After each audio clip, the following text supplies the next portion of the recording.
আসসালামু আলাইকুম ওরহমতুল্লাহি ওবরকাতুহু। সম্মানিত হাজিরিন, আশা করি সবাই আল্লাহ তাআলার অশেষ মেহেরবানিতে ভালো আছেন।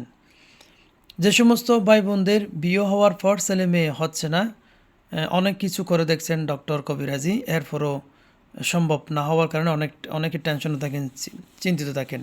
আসুন, চিন্তিত হওয়ার কোনো কারণ নেই, টেনশন করার কোনো কারণ নেই। আল্লাহ তাআলা যাকে যেভাবে করা দরকার, যখন যেটা দেওয়া দরকার সেটা অবশ্যই দিবেন, অবশ্যই আমরা সেটা পাবো।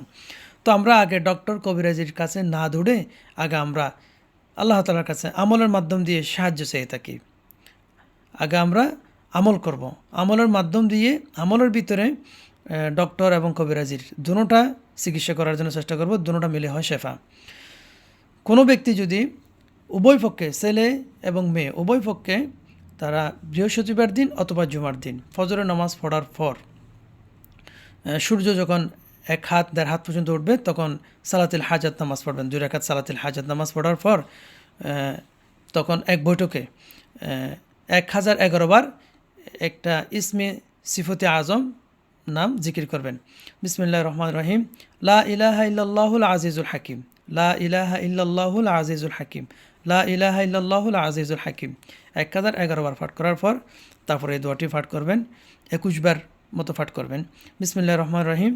রব্বিলা তাযারুনি ফারদাও ওয়া আনতা খায়রুল ওয়ারিসিন, রব্বিলা তাযারুনি ফারদাও ওয়া আনতা খায়রুল ওয়ারিসিন, রব্বিলা তাযারুনি ফারদাও ওয়া আনতা খায়রুল ওয়ারিসিন।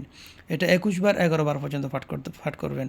এরপর আবার দোয়া এবং দরুদ ইস্তেগফার বেশি বেশি পড়ে 2 হাত তুলে মোনাজাত করবেন। এভাবে প্রতি সপ্তাহে বৃহস্পতিবার অথবা শুক্রবার আপনারা জুমার দিনের কাজ বেশি বেশি করার জন্য চেষ্টা করবেন। ইনশাআল্লাহ আজিজ, দেখতে পাবেন যে আপনাদের অবশ্যই অবশ্যই আল্লাহর কাছ থেকে ধন পাওয়ার, সম্পদ পাওয়ার, অর্থাৎ ছেলে মেয়ে পাওয়ার রাস্তা পাবেন ইনশাআল্লাহ আজিজ, যদি আমরা আমল করতে পারি ঠিক মতো ঠিক সময়। এটা এক প্রকার। আরেক প্রকার হচ্ছে 5 ওয়াক্ত নামাজ বাদ, অর্থাৎ যে কোনো ফরজ নামাজ পড়ার পর, যে কোনো ফরজ নামাজ পড়ার পর আপনারা বেশি বেশি এটা সালাম ফিরানোর পর এটা পড়বেন। রব্বিলা তাযারুনি ফারদাও ওয়া আনতা খায়রুল ওয়ারিসিন। এটা 5 বার, 7 বার, 11 বার, যতবার বেশি পড়া যায়। 1 মাস, 1.5 মাস, 2 মাস, 3 মাস পর্যন্ত এই আমল করে যান ইনশাআল্লাহ আজিজ। অবশ্যই অবশ্যই আল্লাহ তাআলা এই দোয়ার মাধ্যমে বরকতে অবশ্যই ছেলে মেয়ে দান করবেন।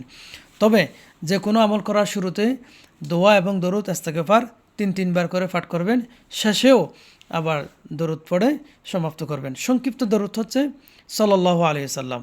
লম্বা দরুদ না জানলেও, নামাজের দরুদ না জানলেও অন্ততপক্ষে সাল্লাল্লাহু আলাইহি সাল্লাম পড়ে দরুদ পড়ে শুরু করবেন। তো যে কথাগুলো বলছে আল্লাহ তাআলা সবাইকে বুঝে শুনে চলার তৌফিক দান করুক, আমিন। আসসালামু আলাইকুম ওয়া রাহমাতুল্লাহি ওয়া বারাকাতুহু।